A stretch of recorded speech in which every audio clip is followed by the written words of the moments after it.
Hi viewers, welcome to our channel. ప్రస్తుతం మనతో పాటు దాము బాలాజీ గారు సీనియర్ జర్నలిస్ట్ ఉన్నారు. వారితో ఒకసారి మాట్లాడదాం.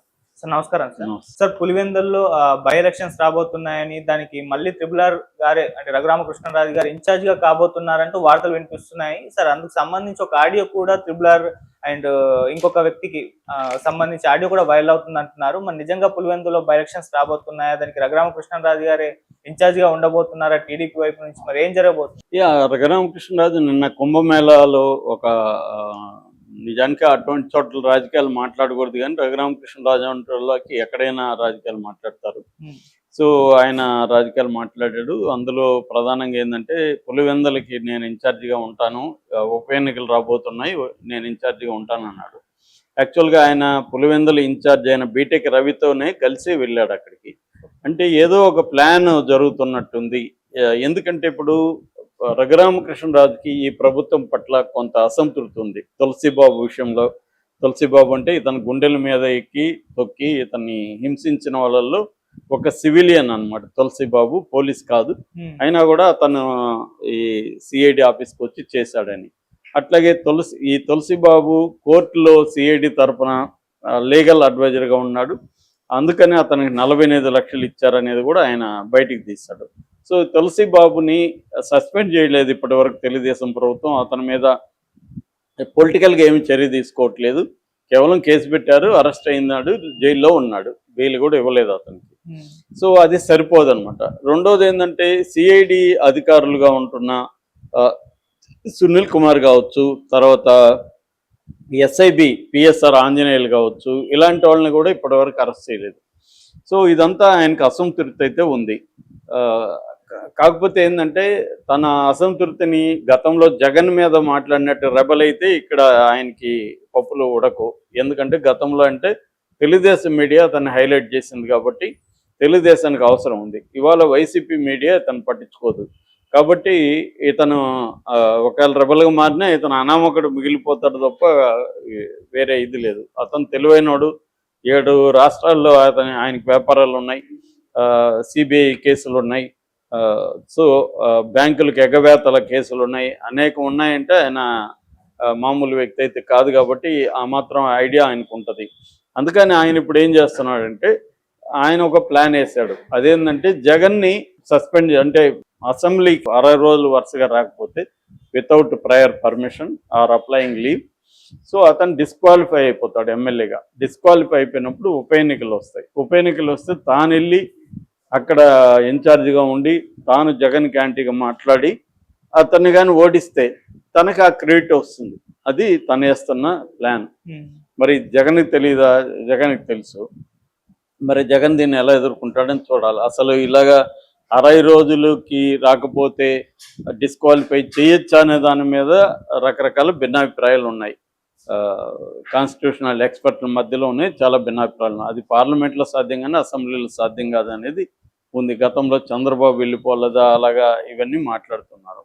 ఇప్పుడు మన కేసీఆర్ కూడా ఉన్నాడు. సో ఇలాగా ఉన్నారు. అది ఫైనల్గా ఒకవేళ చేసినా కూడా జగన్ కోర్టుకు వెళ్తాడు. అది అంత ఈజీగా అయితే తేలదు. కాకపోతే ఈ లోపల ఒక హడావిడి క్రియేట్ చేయడానికి ఈయన మాటలు ఉపయోగపడతాయి. రెండోది ఈయన అక్కడ ఆల్రెడీ బీటెక్ రవినే కంటెస్ట్ చేస్తాడు. సో రెండోది జగన్ని ఓడించడం అక్కడ అంత ఈజీ కూడా కాదు. కాకపోతే మెజారిటీ తగ్గించినా కూడా జగన్కి అది సక్సెస్ అయినట్టుగా ఉంటుంది. జగన్ కూడా కోరుకోవచ్చు. ఒకవేళ పొరపాటున జగన్కి మెజారిటీ ఎక్కువ వచ్చింది అనుకో, అప్పుడు రఘురామకృష్ణరాజుకే కాకుండా తెలుగుదేశం ప్రభుత్వానికే ఇబ్బందికరంగా మారిపోతుంది. అంటే ఈ కూటమి ప్రభుత్వం మీద ప్రజల్లో తీవ్ర వ్యతిరేకత వచ్చింది అనేది వచ్చేస్తుంది. దానికి మరి చంద్రబాబు ధైర్యం చేస్తాడా ఇలాంటి దానికి? ఎందుకంటే అది రిస్కీ వ్యవహారం. సో వీళ్ళు ఇప్పుడు అక్కడ పోయి చెప్పుకోవాలన్నా ఏం చెప్పుకుంటారు? 9వ నెల స్టార్ట్ అయింది ప్రభుత్వం వచ్చి. ఈ 8 నెలల్లో మేము ఏమేం చేసామని చెప్పుకోవడానికి అక్కడ ఏమున్నాయి? ఒక్క పథకం కూడా అమలు చేయలేదు. ఇది మాత్రమే వృద్ధాప్య పెన్షన్ తప్ప ఇంకేది అమలు చేయలేదు. సో ఎంతసేపు జగన్ మీదే చెప్పుకుంటుంటారు. అప్పుడేం చెప్పారు? అప్పుడు ఇక్కడ ఆల్రెడీ అప్పులు చేశాడు జగన్ అని చెప్పాడు. 77,000 సంవత్సరానికి జగన్ ఇస్తేనే అప్పులు అయిపోయినప్పుడు 1,30,000 హామీలు, 1,30,000 కోట్ల రూపాయల హామీలు చంద్రబాబు ఎందుకు ఇచ్చాడు, దాన్ని సపోర్ట్ ఎందుకు వీళ్ళంతా చేశారు, పవన్ కళ్యాణ్ ఎందుకు గ్యారంటీ అన్నాడు. ఇప్పుడు వాళ్ళు ఎవరు నోటి మాట రాకుండా జగన్ అప్పు చేశాడు కాబట్టి మేము చేయలేకపోతున్నాం. మరి అప్పు చేసింది అంతకుముందు తెలీదా 40 ఏళ్ల ఇండస్ట్రీలో ఉంటున్న చంద్రబాబుకి అనేది ఇప్పుడు ప్రధానంగా విమర్శ. అందుకని నాకు తెలిసి చంద్రబాబు ఆ ధైర్యం చేయకపోవచ్చు.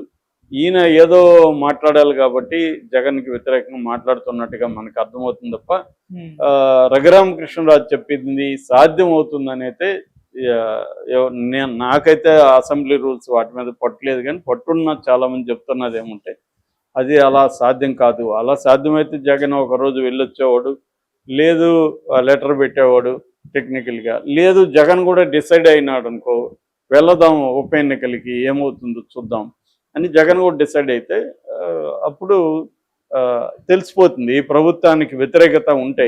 ఓన్లీ రఘురామకృష్ణరాజు చెప్పడం వల్ల పులివెందుల ప్రజలంతా జగన్ ఓడిస్తారని నేను అనుకోవట్లేదు. ఎందుకంటే రఘురామకృష్ణరాజు గురించి పులివెందుల ప్రజలకి కొత్తగా తెలియాల్సిన ఆల్రెడీ తెలుసు.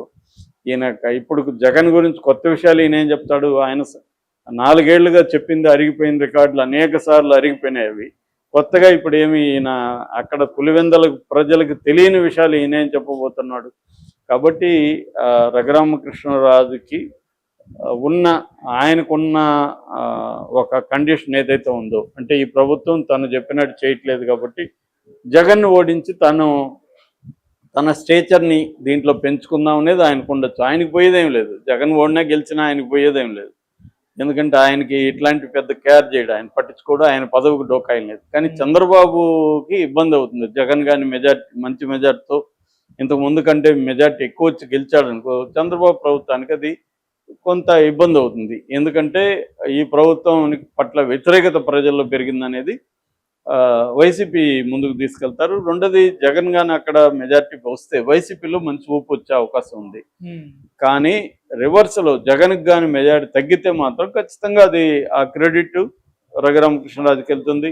అప్పుడు వైసీపీకి ఇబ్బందికరంగా మారుతుంది. అది అంటే సాక్షాత్తు జగన్ పట్లనే ఇంకా ప్రజల్లో వ్యతిరేకత ఉంది అనేది వస్తుంది. మామూలుగా అయితే చంద్రబాబుకి జగన్కి ఈక్వల్ ఇమేజ్ మనకి కనిపిస్తుంది ఓటు రూపంలో మనం చూసినప్పుడు.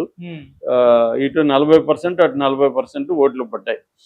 ఒక పక్క మళ్ళీ ఈవీఎంలు మేనేజ్ చేశాడు చంద్రబాబు అన్న విమర్శలు ఉన్నప్పటికీ కూడా జగన్కి 40% అయితే ఓట్లు వచ్చాయి.